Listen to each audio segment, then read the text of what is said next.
राज्य में लगाण वर्षा जारी रही। राज्यर अनेक सहर में पानी जमी रोथिबार देखा मिली। पुरी रे पूर्ववर्ती सरकार समय मध्य अनेक उन्नतिमूलक काम होईछि।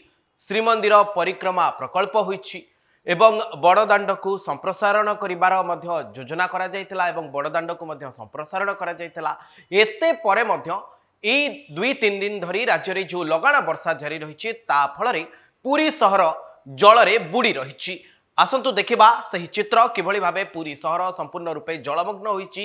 असराय 2 असराय वर्षा होईगले संपूर्ण बड़दाण्ड एवं पुरी सहर विभिन्न अंचल रे पानी जमी रहुछि। एहार चित्र आपण माने वर्तमान आम स्क्रीन रे देखि पारुछंती।